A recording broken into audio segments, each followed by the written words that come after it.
All right, everybody, I am back with a brand new DC update. And I'm going to take just a minute here to address the haters from my last video. That last video I did ruffled a lot of feathers. And this is all I have to say to the haters. How dare you come to my channel and tell me how I should feel? How I should just suck up to the studio and accept the garbage that they're shoveling out to us? How dare you tell me that my opinion is wrong and that yours is right? How dare you come in and demand that I bow down to you and tell me that I have a bad attitude? You know what's caused my attitude and why I created my channel in the first place? Is because I have seen Warner Brothers screw over all of the talent, all of the filmmakers, and especially the fans for the last 45 plus years, and I was done with it. And I will die on that hill.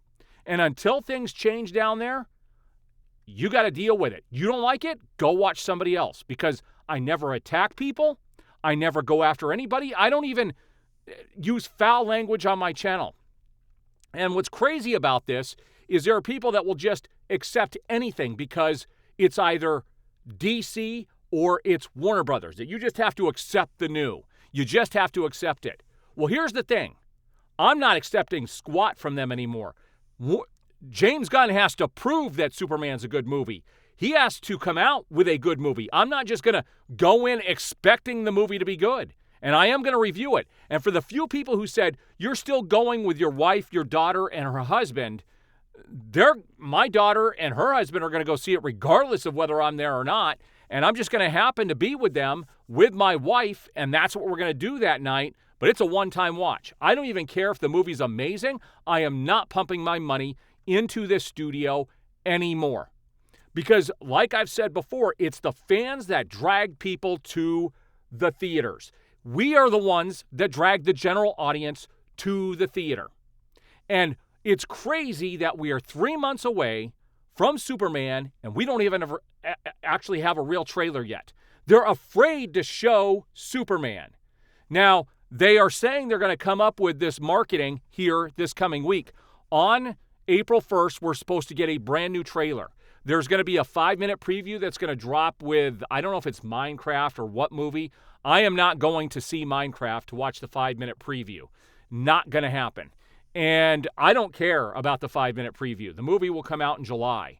What they need to do is they need to get people excited. A 5-minute, it's not even a 5-minute trailer. It's supposed to be a 5-minute clip. One clip does not make a film. One trailer does not make a film. And what's crazy is they've waited too long. There's a movie coming out today that I'm going to be seeing and doing a review on. It's the new David Ayer film, and The Working Man. And that's where they should have put the new trailer. You know how many people are going to go see The Working Man? Those are where their demographic, that's the demographic that people are going to go see the movie for. And those are the people you want to get their families excited to bring their kids. But I guarantee you there's going to be no new trailer. I go to the movies quite often. I have yet to see the first Superman trailer even in theaters. They're not promoting anything. Warner Brothers is terrible at promoting their movies. But let's take a look at all the stuff that I gathered. I wanted to do this update yesterday, but I have been so busy with my recovery. You guys have no idea what I've been going through behind the scenes, and I can't wait till I can tell you guys about it. But we're going to get into all the stuff that I've grabbed since last week. So let's take a look. I do have a lot of stuff to cover here, guys, and you'll just have to bear with me. I do appreciate you guys who have been, sticking around and support me. I really do appreciate it. And so let's get into these. The first photo I have here is that Gal Gadot poses with her star on the Hollywood Walk of Fame. And so she did get that last week, and it was a pretty cool event. There's some pretty neat things that came from it, some photos, and it was a good moment for her. So congratulations to Gal Gadot. I'm so glad that she had this opportunity, and she was an amazing Wonder Woman. Also, Zack Snyder came out on the anniversary of Zack Snyder's Justice League and said, "It's been 4 years. Still humbled by the fact that this exists at all. Big thanks to all of you that made it happen. If you have a spare 4 hours, go give it a watch on Stream on Max. And I certainly did. I did it for the anniversary, even though I own 2 versions on, I might have 3 versions of this movie on disc, because I bought the standalone Blu-ray, then I bought the 4K, and then I bought the trilogy of his films in 4K in a box set. So I have multiple versions of this film. And the 4K that I have is also the Steelbook, which is going to remain sealed. And so I did stream this on Max, and hopefully one day we'll get to see a conclusion to his story. So about the same time that Gal Gadot had her Hollywood Walk of Fame, it said, to do the solo Wonder Woman movie with a partner like Patty Jenkins was life-changing, Gal Gadot tells Variety. I think we both felt like we were just a vessel to tell a story that is much bigger than us, that the world was ready for, a complete, empowered woman who is strong and at the same time vulnerable. And this is the thing about this film. This film was not pandering with some, agenda message or anything. She was just a powerful woman, and she showed it. In fact, the No Man's Land scene in Wonder Woman is one of my favorite superhero film scenes ever. That's where she embodied Wonder Woman. She was so selfless. She cared about the people. That scene is a very powerful scene all by itself. And so, that movie was something pretty special. It was. Whereas now, Marvel, they pander. They tell stories that they're artificial. This was a very organic story with a very strong female lead. That's how it should be. You don't need to beat it over the head of the audience. She was Wonder Woman. Now, I thought this was pretty funny. Someone had come out and said that Superman reportedly has a runtime of 2 hours and 20 minutes.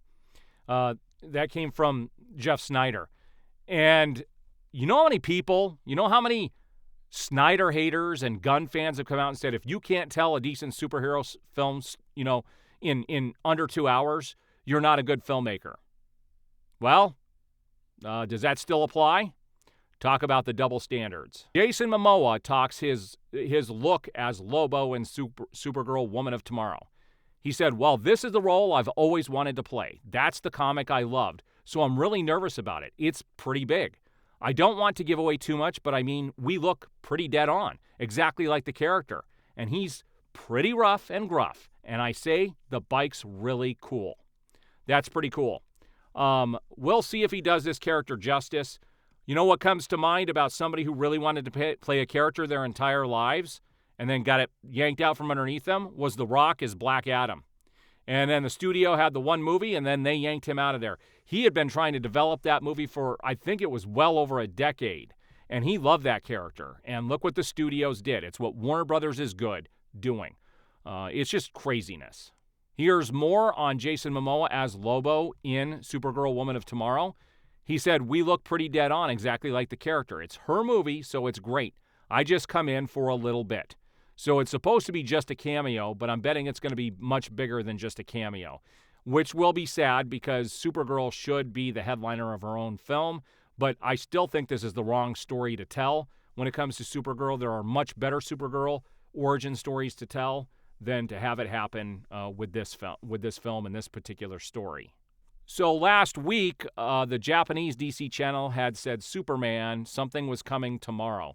And all they did reveal the next day was some merchandise. And we're going to take a look at this merchandise, and I think it's ridiculous. And it just goes to show you how bad the marketing has been for the film.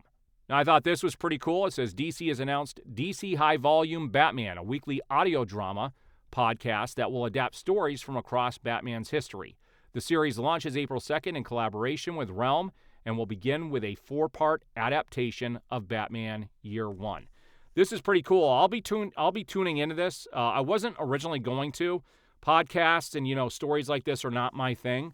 But I found out Jason Spisak, who played Kid Flash on Young Justice, is going to be a part of this. And I really like his work quite a bit. He's a fellow voice actor who actually lives in Arizona like I do. And he's union, which I am not. I have no desire to go union. But him and I actually worked on a movie together 12 years ago. And so I got to spend pretty much the portion of a pretty good part of an entire day with him, and it was pretty dang cool watching him film his scenes and and to be able to sit down and talk to him at the premiere of that film. So I will definitely be checking this out. Now, this was supposedly the first look at David Corenswet's Superman from a premium figure by Sega, which is supposed to release June of 2025. That, to me, does not look like him. I would not pick this up. And again, they're making the suit tight-fitting, and it's definitely not in the film. And I don't know why anybody can't portray it correctly. Well, actually, we know why. It would look ridiculous. So they've got to portray it the way it should be portrayed. I still think this is the biggest travesty of Superman is the actual suit. It's just, it's horrible. So here's that merchandise I was talking about from the that Japanese company that was talking about Superman stuff. And it's all recycled stuff we've already had and just some new crypto stuff. Like, they are pushing crypto more than they are Superman. Think about all of the Superman photos that have actually been released by the studio. There's really only two. It's this poster and then the shot of him battle damage, the very first reveal. That's it. That's it. We have not had a real promotional piece of work with him as Superman. They're doing a terrible job of promoting a Superman movie using Superman. It's crazy. The only other picture we have was that goofy one that came off of the backpack, which is just art and not actually a photo.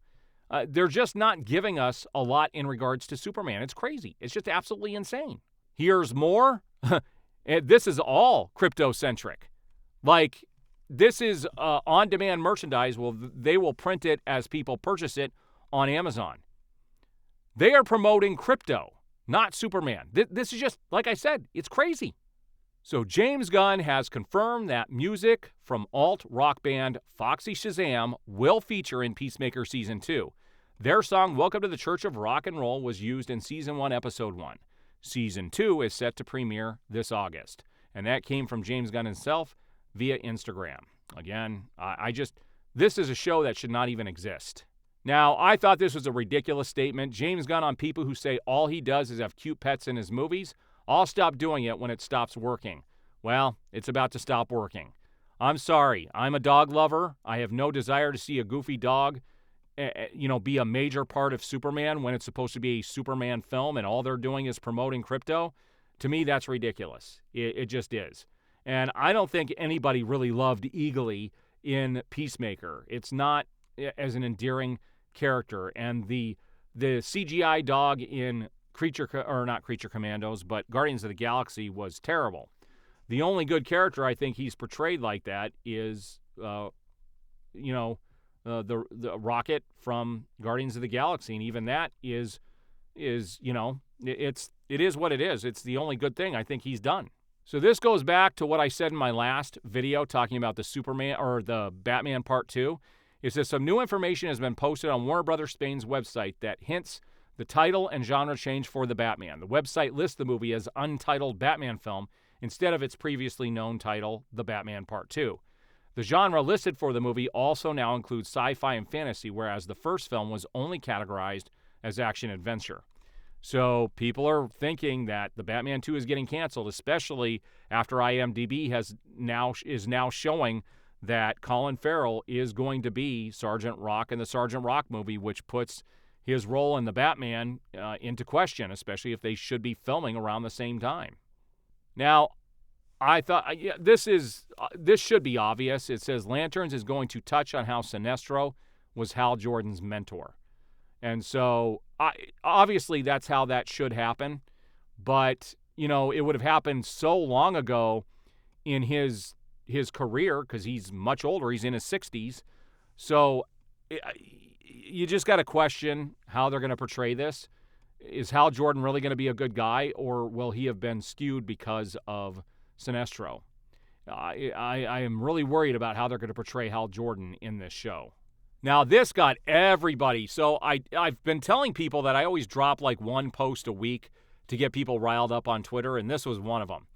This comes from it's a parody website or a parody, person on X, Culture Fake.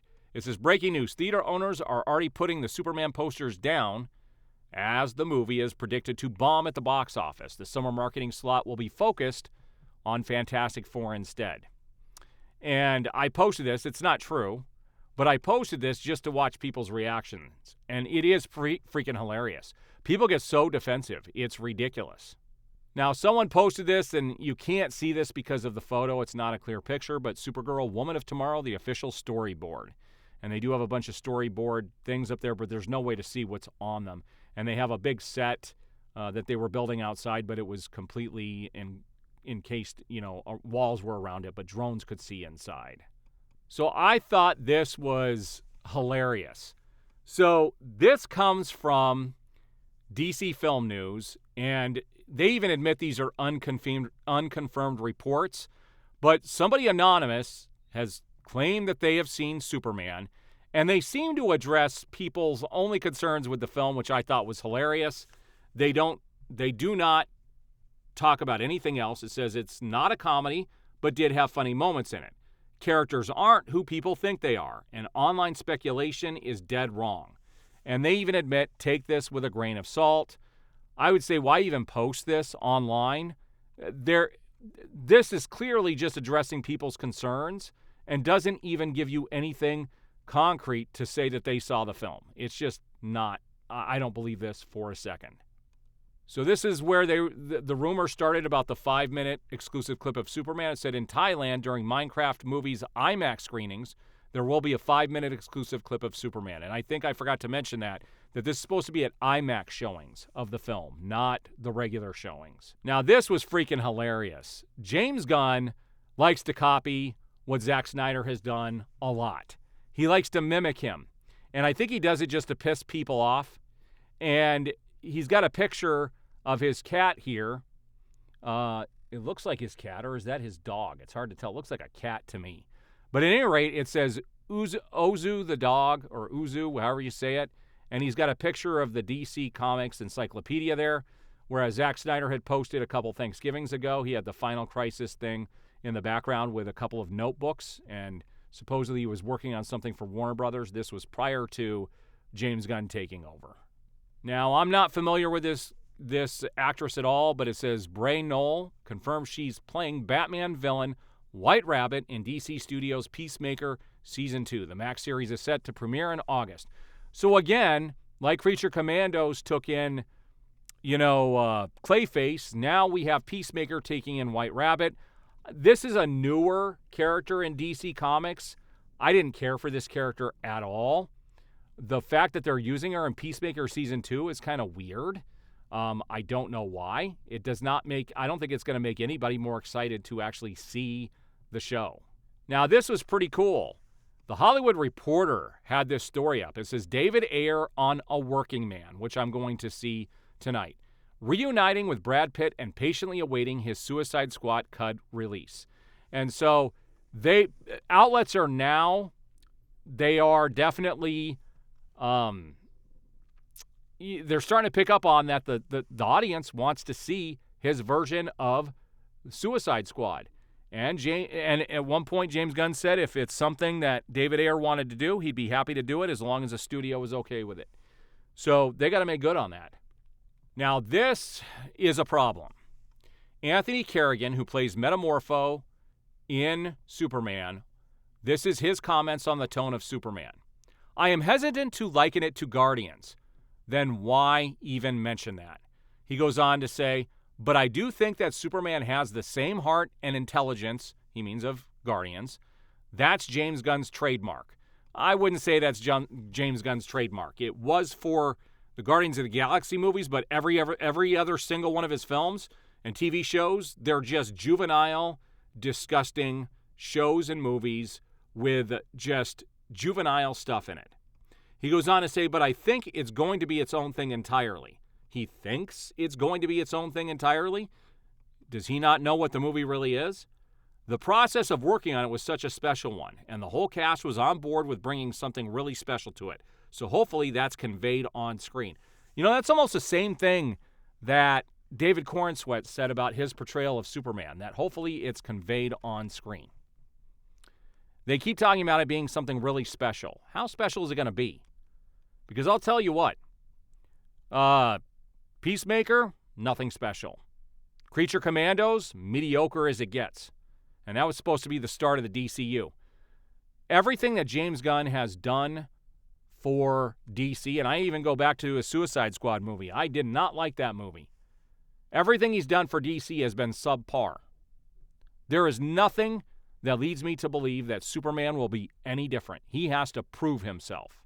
Also, yesterday, if you guys were not in the know, if you're a comic fan, I've been collecting comics. And here's the thing. I've been collecting comics since the mid-'80s. And I've been reading mainly Batman with some Superman mixed in and some Green Lantern and Justice League. But 90% of what I own are Batman comics going all the way back into the 80s. And Batman has never been silly.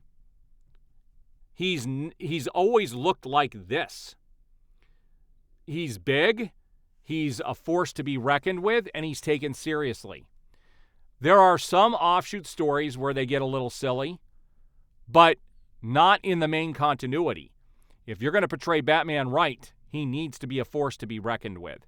But we just had, DC's winning on all kinds of levels right now with their Absolute series, and Absolute Hush, or not Absolute, but Batman Hush 2, which is, 20 plus years in the making, is finally out. The first issue is, and I picked up the 3 Jim Lee covers, and then there's also a Dan Mora cover that I picked up, and I forgot to show it on here, or do I? Nope, here's the Dan Mora cover. That's pretty cool. I've noticed something with Jim Lee. His art is not as detailed as it used to be, and I don't know if that's due to time or, whatever's going on, but I'm now starting to appreciate Dan Mora's art even more than I do Jim Lee. My favorite is Michael Turner, but he passed away. But I like the way these guys portray Batman the way he's supposed to be. Also, Absolute Batman number 6 came out last week, and if you are not reading this series, you are missing out. And I will tell you, the end of this first story arc was really good, and the last few panels had me smiling from ear to ear. So if you haven't checked this stuff out, go check it out. Also, Giancarlo Esposito spoke with IGN at Fan Expo Cleveland, where he said he'd be interested in joining James Gunn's DCU as the iconic Batman villain, Mr. Freeze. Okay, I'm not all for fan castings and people offering themselves up to play characters, but his voice would work well for Mr. Freeze. I could totally see this happening. And Zara, who played Mr. Freeze for Batman the Animated Series, is just iconic.